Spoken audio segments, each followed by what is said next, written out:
Welcome to our LB's The Lover of Chat Book Club Author Chat. If this is your first time here live or watching the recording, I'm so glad you found us.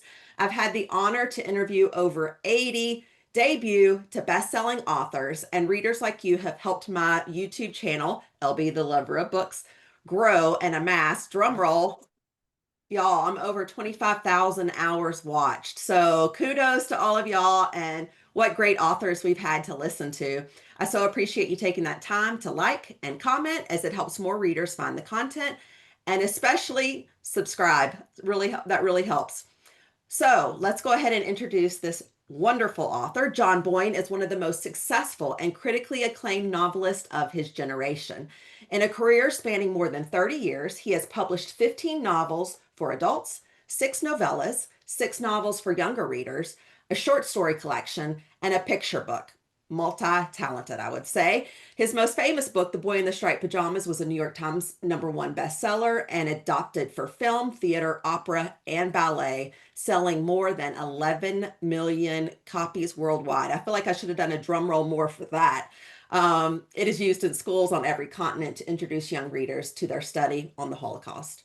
Among his many international bestsellers, The Heart's Invisible Furies, A Ladder to the Sky, and All the Broken Places, his writing has appeared in New York Times, The Observer, the Times Literary Supplement, the Irish Times, and in dozens of international newspapers and magazines. We're going to go more into detail here on what we're here to discuss tonight, the elements. But I just want to go ahead and apologize right now that we only have an hour with John to discuss this book, and I really believe it deserves, and I recognize that it needs more, but that's what we have, so we're going to get moving. Welcome, John. Thank you so much for joining us. Thank you. Thanks for inviting me, and thank you for everybody for coming out this afternoon and being part of this. I'm looking forward to it. All right, I'm just going to go ahead and kick us off. Okay, big question. I'm sure you've got it before. How did you decide on the elements order? Okay, so the book actually didn't start as this book, as the way it looks. It started as something quite short. So I've written quite a number of long novels in my life, and I decided I wanted to write something very short. I wanted to just write a 40,000 word novella. And that was the first section of the book, Water. And it was just going to be one story and like publish it as a small little book. But I was about halfway through the first draft of that when the idea for the 4 sections came to me. So I had started with Water and the idea of somebody who was questioning whether she had enabled the abuse to have happened over a couple of decades. And this spread out quite quickly for me then into the idea of water, earth, fire, and air, and the idea of 4 separate perspectives: enabling, complicity, perpetrator, and victim, stroke survivor. Um, Once I had that idea in place, I suppose I just it was kind of random, really just choosing the order of the sections, but I knew that the order of the characters would be important. Like I knew I wanted to finish with the survivor, the victim, because I wanted really to go out on strange enough, I wanted to go out on a positive note, and I thought I want the victim in this story to be somebody who actually, when we get to the end of the book, we realize that you can go through these terrible experiences, you can have these terrible things happen to you, but you can survive them, and that you do not have to give every minute of your life over to your abuser. You can find peace, which Aaron does, I think, at the end. So it made sense then that I would precede him with his abuser. So it just worked that way: water, earth, fire, and air. And in the UK and Ireland, we published them originally in um, 4 separate novellas, and then I'll just get my 1 second, and I'll just show you. I love show and tell. Yeah. Uh, right. So Okay, we let's published see. them as water, earth, fire,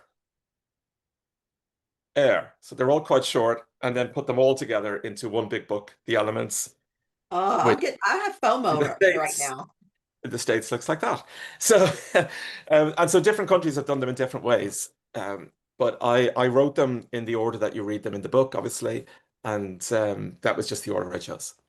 Okay, so there are these novellas living out there separately. Do you recommend for readers to read them in the order in which you wrote them then? Because they could pick up, air, or they could pick up water, out of Yeah. order. So what do you say?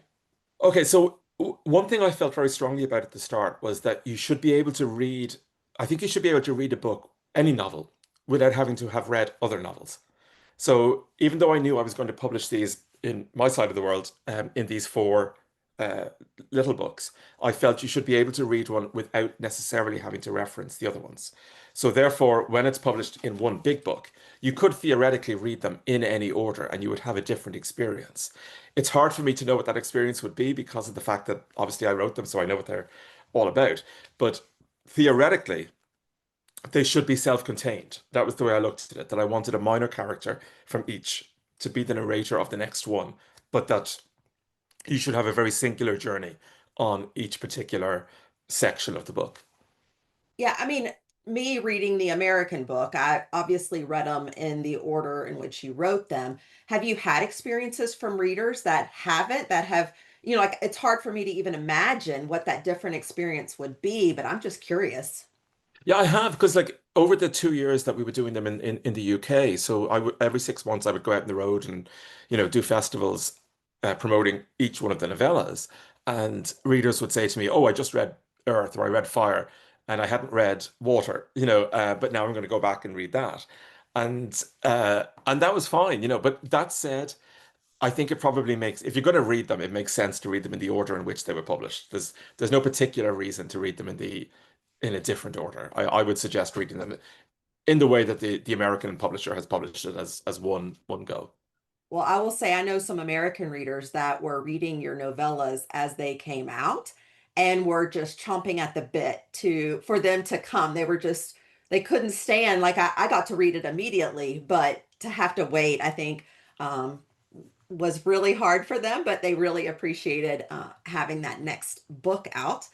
I will also want to go into the importance of one's name because you talk about this in the book, but I want to know if this is also because it's, I guess, a piece of your inheritance is how you refer to it. Do you also feel this way when you're naming your characters? Yeah, I give a lot of thought to the names, and some readers notice this and some don't. But it's Willow, Water, Earth, Evan, Freya, Fire, Air, Aaron.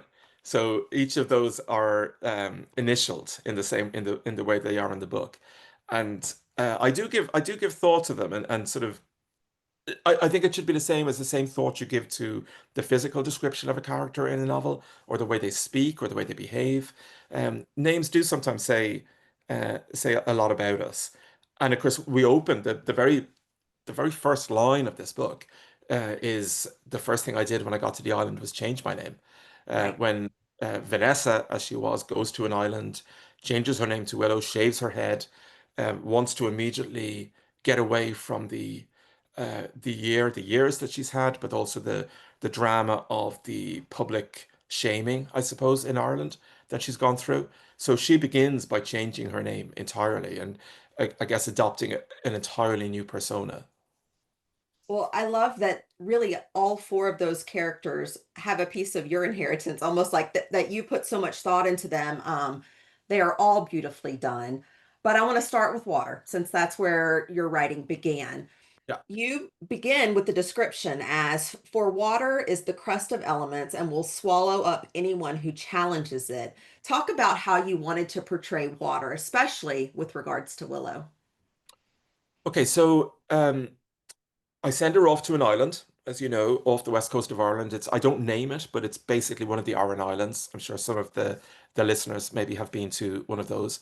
When I was a teenager, we have various places in Ireland we call the Gaeltacht, which are places that you go theoretically when you're a teenager in school over the summer holidays. You get sent off there to learn Irish. So I went for a couple of summers when I was like 15, 16. Now, in theory, you go to learn Irish, but because we all grew up in single sex schools, everybody went to the Gaeltacht over the summer for, shall we say, other reasons, you know, to meet other teenagers. So the island that I went to was Inishore, which is the smallest of the three Aran Islands. So I basically set it there. She's surrounded by water. Her husband, who, as we learned quite early on, is incarcerated for sexual crimes against young girls, was a swimming coach. She has drowning in her life. She is right beside the water. She's going down to that sea every day. So water is playing in a really important part of this story. And again, when I started, what I thought was these four elements, water, earth, fire, air, we need all of these to live, you know, but they're also things that can kill us. You know, we can't go more than 2 or 3 days without water, but we can drown, you know, and it's the same with the, we need all of these things to live. They are crucial to us, but they are also incredibly dangerous. So that was kind of my way looking into it at each one. But I would say in the first part, it's probably at its strongest in that water section because everybody is connected to it in one way or another. Even Evan, who is the narrator of the second section, Earth, in his chapter in the book, um, people fear on the island. He's taken a boat out. People fear that he has been drowned at sea. He hasn't been, but everybody gathers on the seashore trying to you know, wait to see have the islanders who have gone out to try to find his boat discover him. So it's crucial really that that theme all the way through. Well, it seems like there's a lot of confrontation too in that first book, whether it be with self, with each other, with nature. And I just found it so interesting that it was more man versus nature, but then woman versus God, you bring up. Why did you want to bring up that overarching theory or overarching idea right at the beginning? So what I wanted was if you take a very small space, and this island is a small space, just like the airplane at the end is a small place. um, that Willow, who has come from, you know, what for us is the big city of Dublin, and being part of such something so big, to go somewhere so small, and where she's just walking down the road every day, and her interactions with each person would give her an insight into her own past and her own story just by, you know, stopping on the street or having a drink with somebody in a pub or talking to a priest in a church. That the conversation, I like, I go back to what I said earlier about the fact that I've written quite a lot of like big, lengthy, epic novels like Hearts of Visible Furies, and I wanted to kind of quieten it down. You know, if you just put two people, you just put a woman and a priest sitting on a bench outside a church and have them talk to each other, or a woman and a man in a pub, and he's telling his story about his alcoholism and where that led, and you know, being pulled up on the fact that you know, a man in his 50s saying, you know, well, you know, my problem is I still feel like a teenage boy. And like she said, but yeah, but you're not. You're not a teenage boy. You're a grown man. Take some bloody responsibility for your life, you know. So I liked the idea of her learning about herself and about her past through these interactions with complete strangers all the way through it. And I think there's, you know, the 15 chapters, about 10 of them are really just her sitting down with somebody and talking to them and learning about them and coming away from that learning something about herself. She makes an interesting, I don't know, it's kind of a revelation, but when she's challenging herself, you know, she says, I want to talk to her daughter about arguing and how she feels too old to argue about something. And so it's more about arguing with some, I guess what I want to say is I think her point was you don't argue with someone who knows they're right is my was my impression on that. But it was very interesting because you have this young daughter who is just full of anger and wants to argue about everything, and then you have this woman trying to find peace and saying arguing's not going to help you. So talk about that dichotomy a little bit. Well, I think I think that relates back to who I was in my early 20s. So if you look at Rebecca, the daughter, who just is she's filled with rage. She's filled with rage about the childhood she had, the parents she's had, the way she's existed in her life. And when I was in my 20s, um, I felt very, not towards my parents, because I had wonderful parents, but I felt very angry towards the school that I'd gone to. I felt great anger towards the church that I'd been brought up in. And I wouldn't have been able to write a novel like this, say, when I was in my 20s or early 30s or something, because my the anger that I felt would have turned it into just a diatribe, which is not a good way to write a novel. You have to have some sort of distance, and you almost have to challenge yourself in it. To almost play devil's advocate, I think, in a novel a little bit. But Rebecca feels like that, and she just wants to scream at her mother. And I'm sure a lot of people who are parents listening into this, sometimes you know that you almost have to let your child just scream at you to just get their scream out a little bit. Um, and that it takes time for somebody to make peace with all the issues that we all have as human beings. Like we've all had our good times in life, we've all had our bad times. We all have good memories and bad memories. And it takes time to kind of find the balance between them all and to make peace with it. I thought with Rebecca, she's kind of a dark character because we meet her again in Fire and we meet her in Air at the end. And she never, I mean, she does find a little bit of peace at the end, but she's not the most peaceful character. But Willow, I think, does. I think that year that she spends there, those arguments, those debates, and she is open to debate. She's open to people challenging her. And I think maybe, again, I feel that way at like the age I am now as opposed to the age I was then, say in my 20s, where I wasn't open to people challenging me. Now, I'm much more sort of confident about sort of listening to other people's points of view and hearing them out, not having to agree with them, but not having to vilify them for thinking something different as well, to just be able to kind of have a conversation. And I think that's the kind of the benefit that comes with a little bit of age and experience, maybe. Well, moving on from water to wind, wind also, I feel like all of the elements Sure. are a Sure. character in of themselves. But the wind really does seem, to be like Willow yells it out at it, and the wind's just not even impressed, demanding her go back inside. I just wanted to talk about that scene a little bit because I know that's coming off of water into wind, but it's almost like they start Into to Earth. Earth. overlap a little bit. Sorry, do you mean Earth? The second I'm one. sorry, Earth. Yes. It Yeah. starts to it starts to really like go across each other. Like you're talking about the wind being air in the first one. And anyways, I Yeah. just felt like it was just although they were individual, they had so many links Oh within. yeah. Well, and that was the idea. Like, I wanted there to be all of these connections between stories and all the characters, so that when Willow boards that boat at the end, and this young boy boards it as well, they're going to Galway, and she's going to go back to Dublin. He's going to go to wherever he goes, and they only spent whatever it is an hour or so from Galway from Aran Islands over to Galway on the boat, and make their separate journeys. But then we pick up the second story, we pick up Evan, and we see the life. Um, that he is about to live. And of the four characters in the book, I think for me, he's the most tragic one. I think he's actually the most tragic character of any character I've written in any book.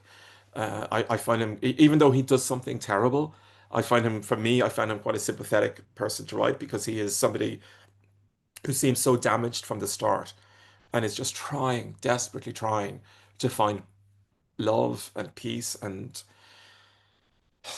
just happiness in life, but it just evades him all the way. And no matter what he does, he can't seem to find it.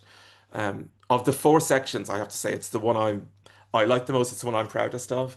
That one. And we had a big case in Ireland about 3 or 4 years ago with a group of rugby players who were brought to trial for rape and being accessory to rape, and they were found not guilty, but there was a lot of anger in the country after that. There was a lot of sort of feeling that the woman hadn't been heard correctly, and so on. And I always wanted to write about that sort of toxic masculinity in sport, and the WhatsApp messages that came out during that court case, and so on, and the way that men who grew up or boys who grew up in that kind of sporting environment, these academies, where they really know nothing about the world outside of the academy. They're treated like gods.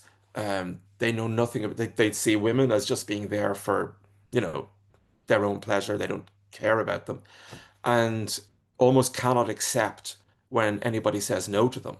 So even I'm not a big sports guy myself, but I found that case when it happened in Ireland because it was such a massive thing here, to be fascinating, and it was something I wanted to write about. So I found the space for that in Earth in this second section.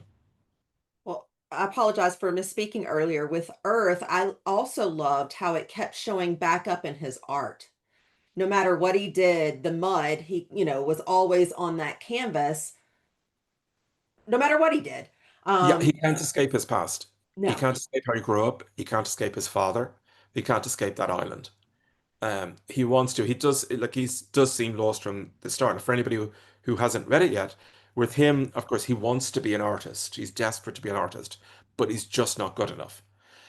He is a really good footballer, but he's not really interested in football. And it's this like desperate desire to be one thing and not to be good enough, but to be good enough at something else to like do something that lots of people would love to do and make lots of money, but he's not interested in that. He just wants to be an artist. And and he's kind of shattered from his childhood and the experiences he went through. And even the tone, I think, in which I wrote it, I wrote that section in a very dead way, where like there's no emotion really with him. He's emotionless. I published a short story collection about I don't know 12 years ago called Beneath the Earth, and the first story in that is a story called Boy 19, and it was narrated by a 19-year-old rent boy. And I wrote it very much in that tone of this guy who is just, there's nothing, he's just He's almost, separated. Yeah. yeah, he's like a robot. And it was that tone. I always thought it was like a good, I always thought it was one of the best things I wrote. And I kind of wanted to go back to that and, expand that into something bigger. So, like him, does that mud show up in your writing, especially in this novel or the four novellas? Because it says it always shows up in his art, and your writing is your art. So, do you find that happens with yourself? Do you realize it when you're writing, or maybe afterwards when talking to readers? Okay, so what I find is that looking at all the books I've written, I can see now there are running themes through the books, which I don't set out to write about, but that seem to keep coming back in. And one of those, and it's very much present in the elements, is complicity. And I think the reason for that is that, I grew up in Ireland in the 1980s. And what I always say about Ireland then was that a very small minority of people were committing these crimes of sexual abuse, a very small minority of priests. But the vast majority of people knew they were going on and did nothing about it. And that's the thing that has always fascinated me, that complicity. And I believe that if you know something like that's going on and you do nothing to prevent it, you're just as guilty as the person who is doing it. And those of us who went through school in those years, and it's very difficult for somebody of my age to have gone through school without either having been a victim of abuse or knowing somebody who has been a victim of abuse. And in my case, as I'm sure you know, I've written about it in the interviews connected with this. I was in school as a teenager and, took a case to court with one of my former teachers with a bunch of other students as well. And people knew these things were going on and did nothing about it. And that interests me so much more than the monster, so to speak, the person who commits these crimes. Sometimes with the people who commit the crimes, my question about them, and this isn't to justify anything that they've done, but my question is, what happened to you? What was your childhood? Where were your teachers? Where were your parents? Where were the people who were supposed to be safeguarding you? And again, that's not to justify things because we all make decisions as adults. Do we continue a cycle or do we step away from it? Do we break that cycle? So it's not justifying it, but I do almost feel a little bit more frustration, anger, confusion at the people who aren't committing the crimes, knew they were happening, and did nothing about it. In this day and age, if like I'm sure with everybody here, your children, grandchildren, nephews, nieces, whatever, came to you and said something untoward had happened in school, the first thing you do is go to the police. That's the normal thing to do. But in the 1980s in Ireland, it was not because the power of the church, The power of that sort of society, that patriarchal religious society, was too much. And our parents were, they had been brought up to be so respectful of the church and so frightened of it in many ways that there was nothing that you could do. Even if, even in the 2000s, when cases started coming out and when the bishops and archbishops were challenged on things that they had done, they would say, well, yes, somebody came to me about this and I moved the priest from, Wexford to Roscommon. So I got them away from your child. And you're going, yeah, but this kid's in Roscommon. I mean, where is the logic? Where is the sense in that? And it's that I think for my generation of Irish people that just drives us kind of demented with frustration. Well, there were two really good, I want to say speeches, but from mother and daughter, they were both in bars when she's talking. You've mentioned one when she's talking to the owner of the bar about him being a teenager, grow up. But then also Rebecca, where I'm skipping a little bit forward to Fire, when she talks to Freya and makes that distinction between someone in the past having an issue and then deciding not to continue it. Was that a little bit of a release because it felt so powerful and so important in those two moments? Yeah, with the first one, with Willow and I think Tim was his name in the bar, the first draft of it actually, when I wrote that chapter where at the end of the chapter she was kind of reaching out to him and saying, "Look, this is awful, but you have a life to live. You can't spend the rest of your life in misery." And when I went to do the second draft, when I came back to that, I reached that point and I was like, what was I writing there? I thought, no, no, actually, what you want to do is you wanted to, metaphorically just punch him in the face and say, get over yourself. You do not get to say in your 50s, I still feel like a teenager. So yeah, I got drunk and I drove and I had affairs and it's just who I am. And my wife didn't, understand it about me. Well, she's basically saying, well, screw you. Sorry. You don't get that. You do not get to say, I feel like a teenager unless you are a teenager. You're a grown man, be a grown man. And with the second section with Freya and Rebecca, I think a lot of those kind of moments are it's me trying to challenge the character because I'm almost playing as the writer both parts. I'm playing Freya, where I'm trying to find some human element of her, something that will keep the reader engaged with her, and if not sympathizing with her, trying to understand how a person can commit the crimes that she's doing. But I also need somebody to come in a chapter and say something to her and like challenge her viewpoint. And it's quite exciting as a writer when you're writing scenes like that and you're trying to write that dialogue and to really kind of bat it back and forth like like a tennis match and amp it up and not let it get out of control, not let anybody start screaming at each other, but just to challenge each other. And I think when that's working well, it feels really good as a writer. Oh yeah, it definitely felt like it was rising. And now I'm starting to wonder, Rebecca and Rage, was there some, did you consciously do that as well? Almost like Rage is her element for her name, I Rebecca? didn't. That's good. I hadn't, but I quite like that. Yes.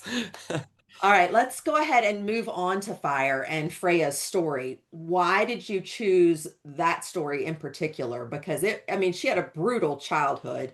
But then, as she's driving up next to that first boy, I'm about to throw up and I have to put the book down for a minute, right? And then something else happens and I feel like I have to put it down again just to breathe. It was a hard novella. I'm sure it wasn't easy to write either, but why did you choose her and her story? Okay, well, I would say of the 20 or so books that I've written, that was the most difficult thing I've ever written. And, that section took about 9 months. And to keep that voice in my head for those 9 months, the voice of a female pedophile, and like I was saying a minute ago, trying to find some way into her, some way to humanize her and try to understand what would lead her there.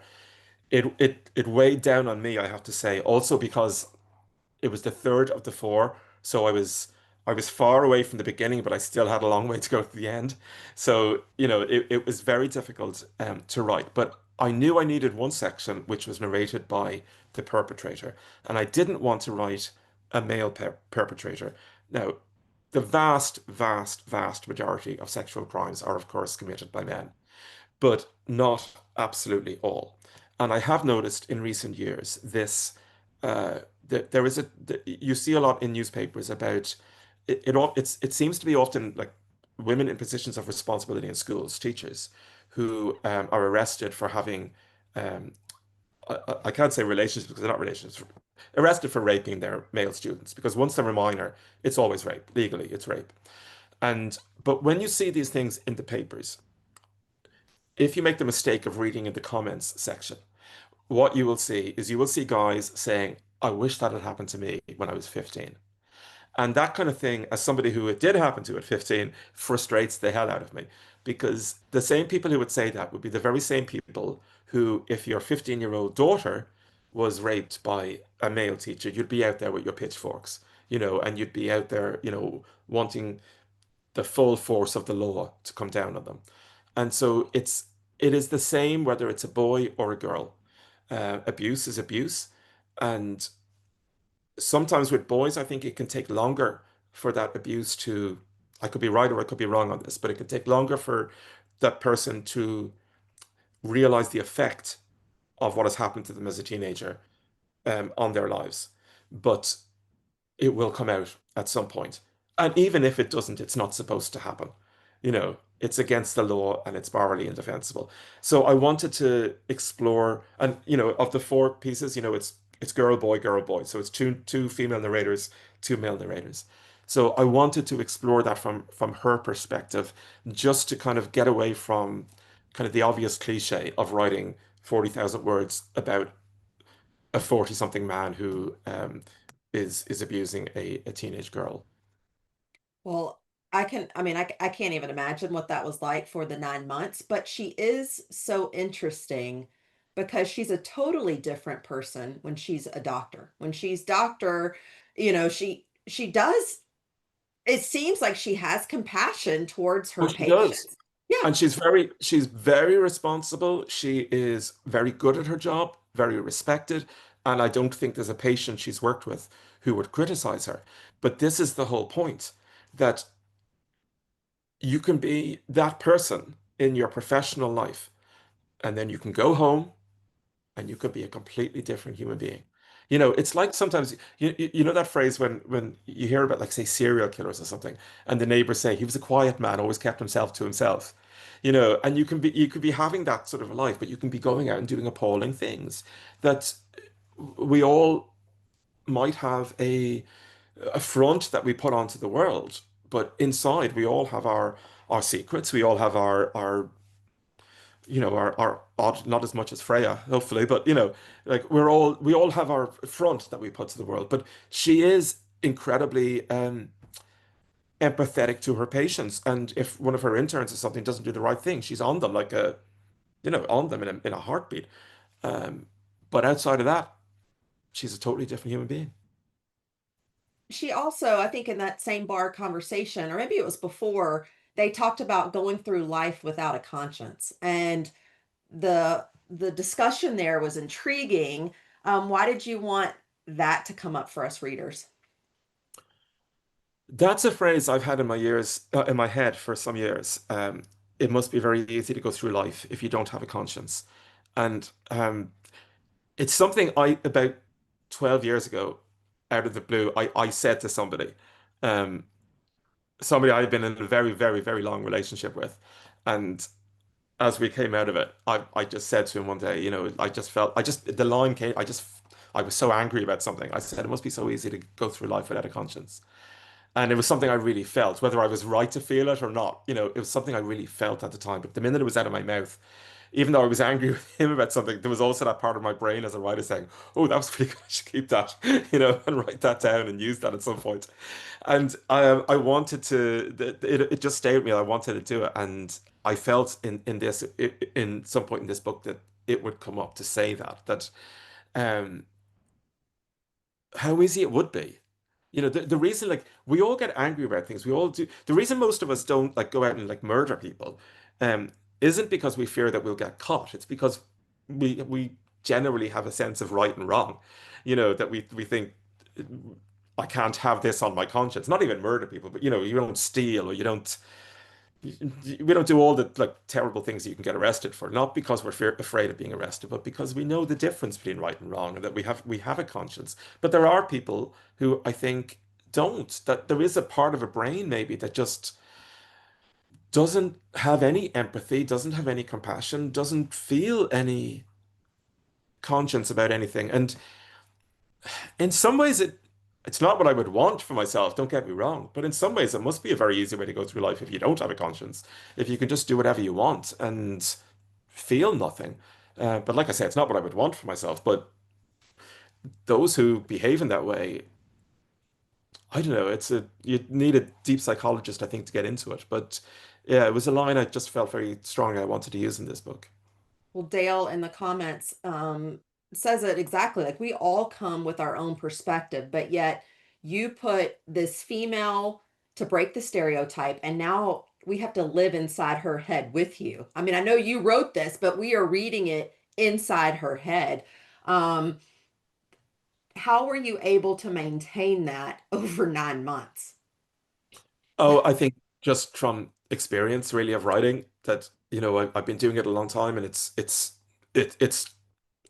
it's my job really, and I'm experienced at it. I know how to do it. I know how to switch off and how to Yep. switch on and to keep the story moving. But like I say, that said, it was the hardest thing. Like this room that I'm in here is outside my house where I keep all the editions of all my books, all the foreign language editions. So there's all my life's work is in this room. But of all of these books, that was the one that by the end of it, I was just like, oh God, I felt it got to me quite a bit.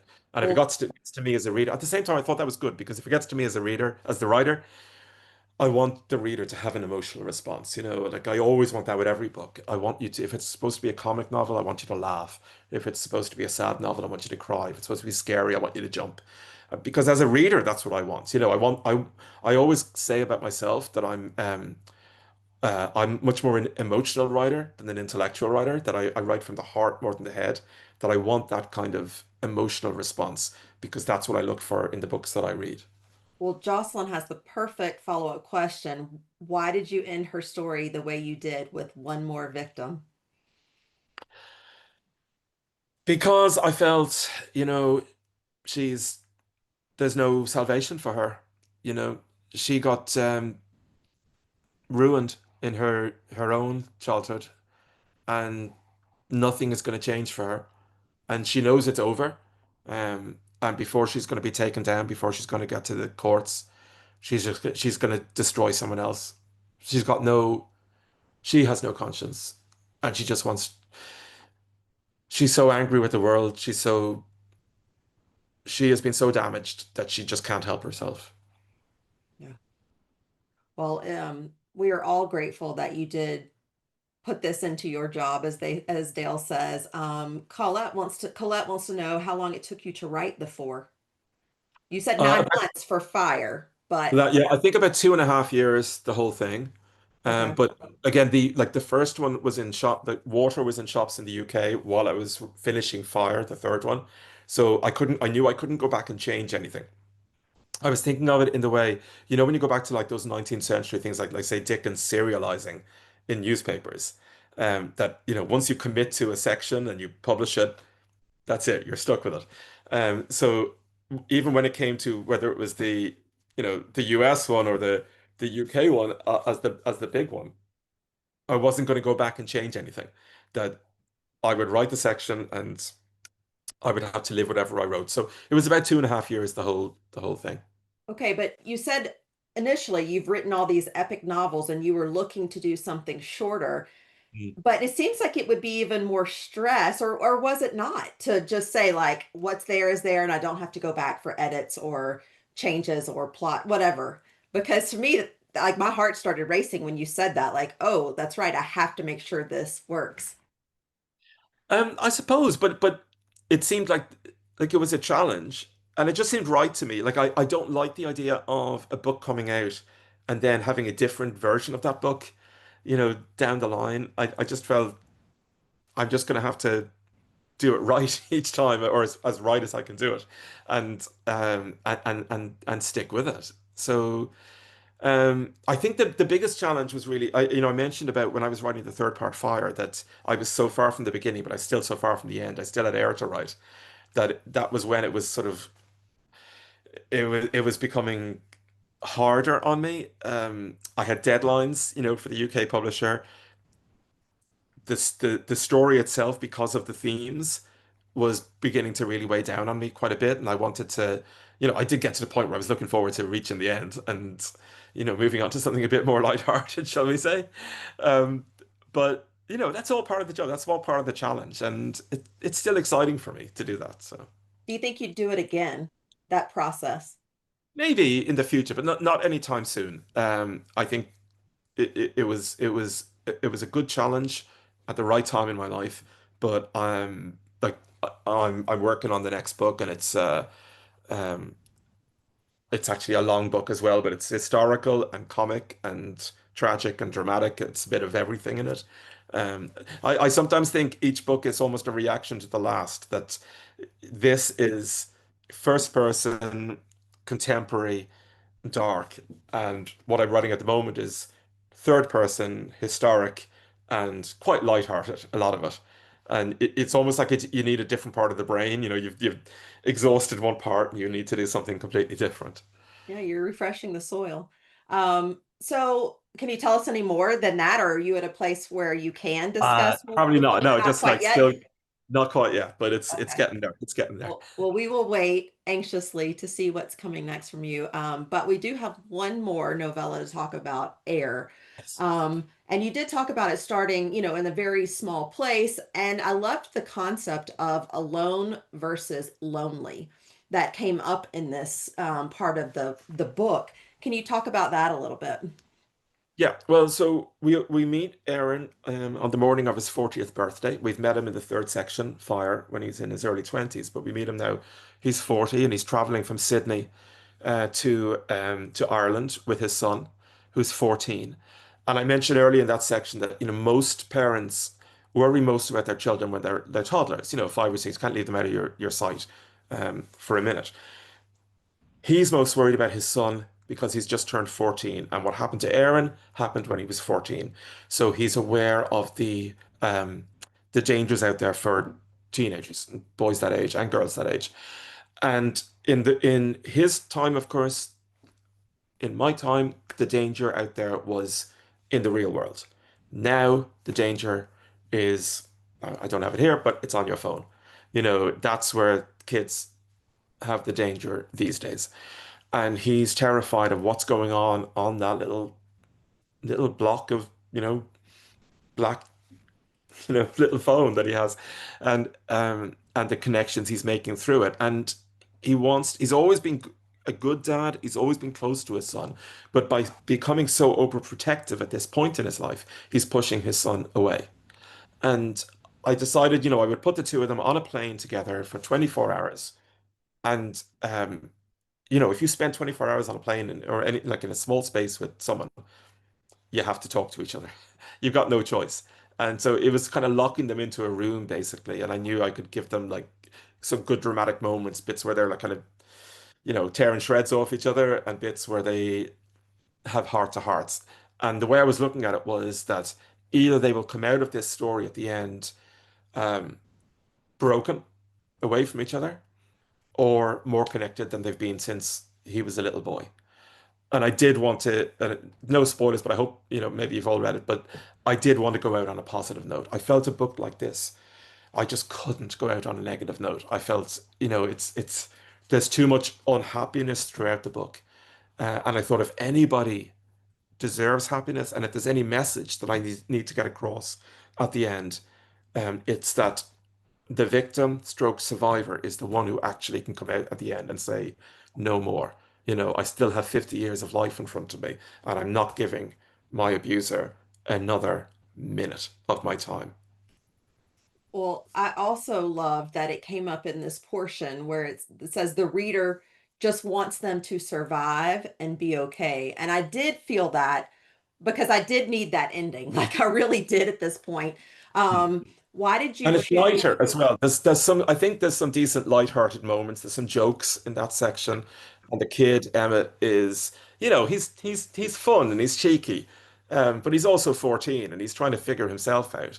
But he's not immune from being able to tease his dad from time to time.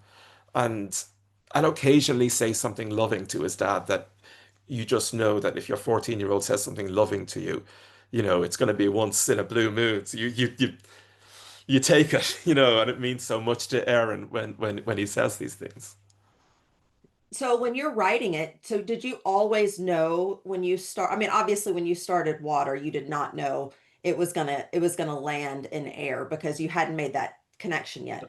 But once you did make the connection, did you already know these characters and really kind of where you wanted to go, or did you just take it as one novella came and move to the next?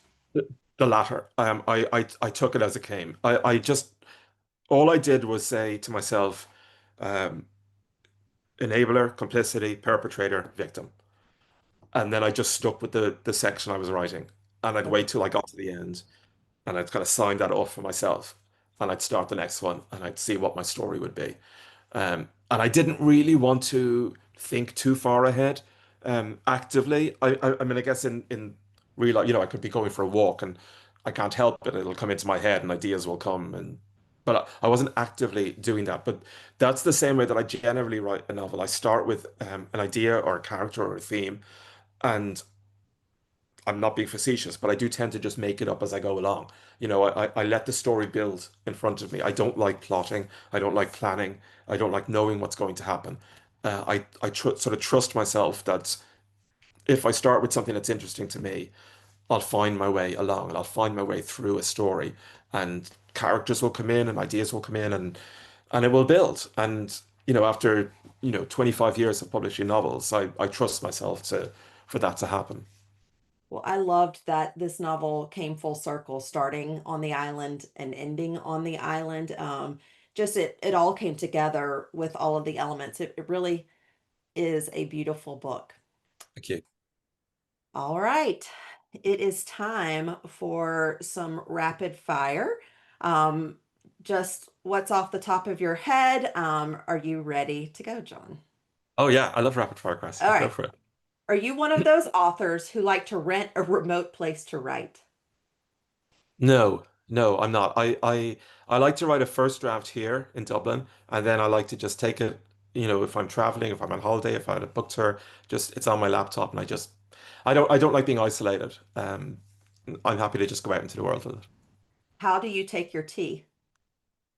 Oh, I only drink herbal tea and I just take it exactly as it comes. All No, right. no milk, no sugars. Do And I you don't have a drink favorite? Sorry, what? I don't drink coffee. Do you have a favorite element? Oh, probably water because yeah, I like swimming, so water. Yeah. And speaking of travel in the world, where would you like to travel in the world? Oh, well, my favorite place to go in the world is Australia because I mentioned I go there every year. But the place I've never been that I would most like to go is Japan. Oh, nice. All right, you made a comment running away or running towards something. Towards Okay. Have you found a place of self-healing? Sydney. All right. And as a writer, have you ever thought of a word for a parent losing a child?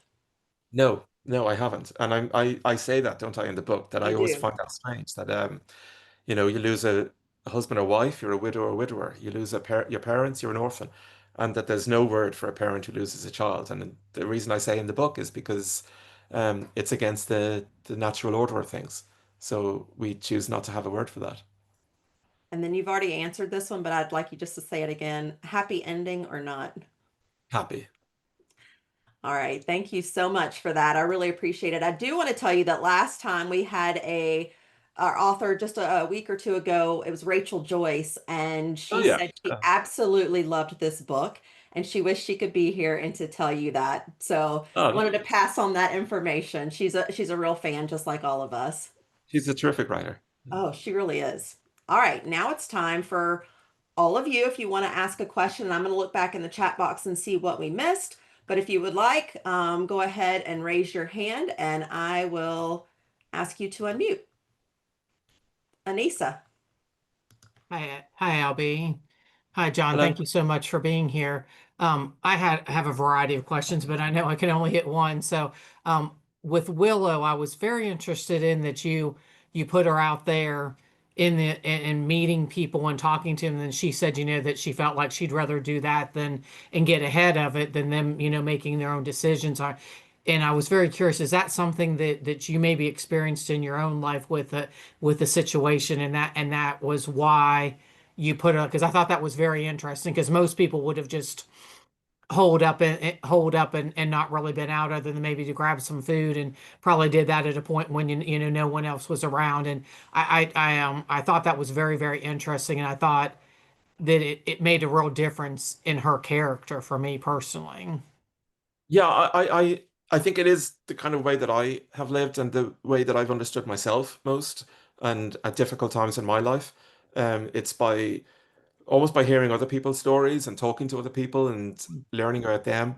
I think maybe it's because I'm a writer that I'm sort of more interested in that than I am in sort of telling people all about myself. It's I like to hear other people's stories, but I do find that when I do that I almost learn more about myself from both my reactions to other people and by just hearing about what's gone on in their lives. Interesting. Thank you for this book, and thank you for all the other brilliant works that you've allowed us readers to enjoy. Thank you. Thank you, Anissa. All right, Dawn, I'm going to ask you to unmute. Do you want to ask a question? Hi, John. Hi, LB. I was going to ask a different question, but I just heard you say that you kind of make it up as it goes. You don't plot anything out. And so now my question is, this is one of the most interesting books I've ever read as far as how the characters and the stories intertwine and interweave with each other.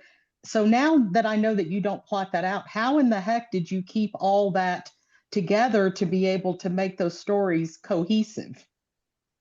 Um, well, with a normal sort of a novel, it would be just through the rewriting, the various drafts. But because, as I mentioned with this, that like the first one was out while I was writing the third one and so on, it was more about sort of just feeling that each section was completely tight and fully written, and I wasn't leaving any like what is it, like any strings on what's the phrase I'm looking for?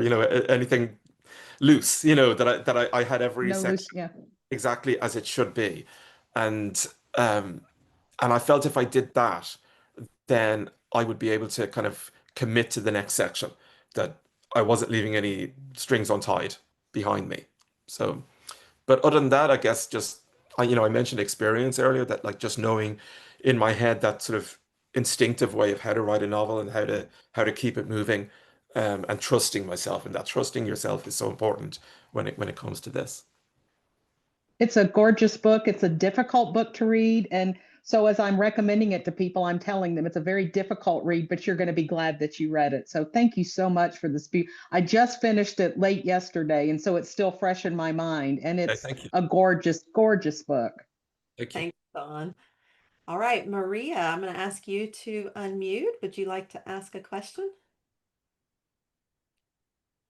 You're still muted. Still muted. Still muted. I'll give you a chance to unmute, and I'm going to ask a question from the audience. Karen wants to know what you're currently reading, what are your favorite novels, and then I saw someone else say favorite author. So pick your choice here. Okay, so I am currently reading Palaver by Brian Washington. I think it's his second or third novel. I do a lot of reviewing for the Irish Times, which is our biggest newspaper, and I'm about two-thirds of the way through this. I'm reviewing this. And then next up is, in fact, the latest novel by my favorite author, John Irving, Queen Ooh. Esther. And my favorite novel is The Cider House Rules.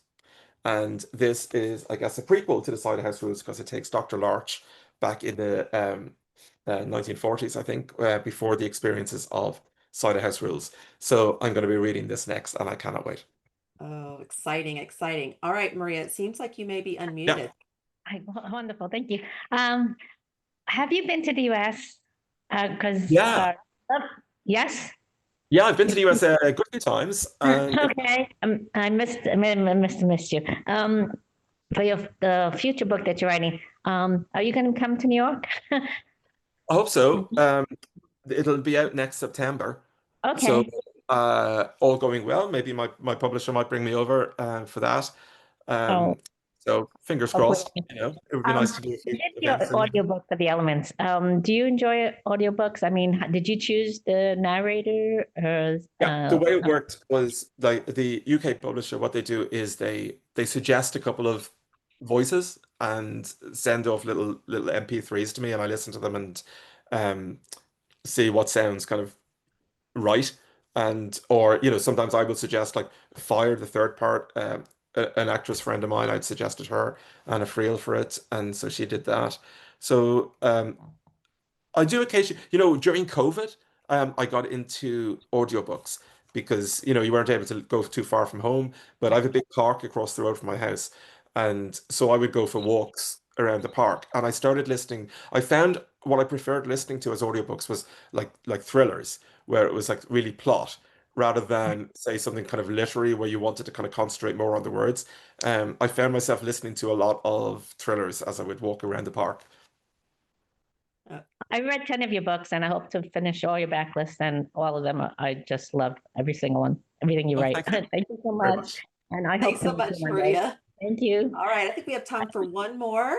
I'm going to ask you to unmute, and I'm adding you to Spotlight. Are you our Austrian? Yeah, actually, I'm Austrian. So hello, and I would like, well, first of all, sorry about my accent, and I would like to say, I mean, I don't know if you can read it. I can, yes. Thank you ever so Yeah, much. Oh, okay, okay. So it was really enjoyable and nice to, well, to see you on screen, both of you. And yeah, maybe, I don't know if Austria is an option at some point. It would be great I hope so. to. Yeah, my German publisher brings me over kind of every 2 years or so, and generally I'd go to Germany and Austria when I would do Okay. a German book tour. But so maybe next year at some point, yeah. But on my Yeah, website, I keep an update of like any events I'm doing. But it would be okay, lovely that to come back, yeah. would be great. Yeah, Well, thank okay. you so much for joining. What a Thank you. wonderful evening. I've just Toronto, had I'd love to. I see Reem saying, yeah, I haven't been back to Toronto in a few years. And again, John lives in Toronto. So I would very much like to come back to Toronto and maybe do the Harbourfront again. It's been a few years since I was there. Well, I will say Toronto, Austria, New York, there have been lots and lots of requests for you everywhere. So I know you can't please everybody, but we do appreciate when you do come out and tour, and hopefully we will all get a chance to hear you live at some point. But I'm so glad that you did join us today for this. This has been amazing. One of my favorite author chats to date. I just want to say, readers out there, y'all had such great questions in the chat box and such y'all did such thorough reading. I just it's wonderful to have all of that. Also want to say, don't forget to post your review of the elements if you haven't already. It's just so valuable, and just like Dawn said, recommend it to who you think would love to have this. John, thank you so much for joining us. But I Thank you, especially want Laura to Beth, and thank you for everybody for joining in as well. It was a pleasure to be here. I want to thank you especially for showing us the distinction of victim versus survivor, for reminding us that we deserve to be loved, and that yes, we can start over to become one with ourselves, and also importantly with the elements. It's been such a great night, everybody. Don't forget, in 3 weeks, on Monday, December 8th, we're going to be discussing The Irish Goodbye right here, which is a read with Jenna Peck. Heather Amy O'Neill is the author. And if you like an atmospheric read, Thanksgiving is absolutely the perfect time for you to read this, because it does happen a lot at the table over that weekend. So, 1 week after that, we're going to be joining an Oprah book club pick, which is Bruce Holsinger's Culpability right here. So, plan your reading ahead, just like I think John has his reading planned out, but make sure you get yours too. All of you out there watching the recording, please hit that subscribe button. And if you may find more recorded author chats that you want to watch, feel free to leave a comment. And I know authors love hearing from y'all. So thank y'all so much. You can find me live, Instagram, Facebook, You name it. I appreciate all of y'all for being here. I see a lot of new faces, and hopefully we'll see you again. Good night, everybody. This is an Irish goodbye. Perfect. Yeah. Thanks a lot. Bye. Thank you.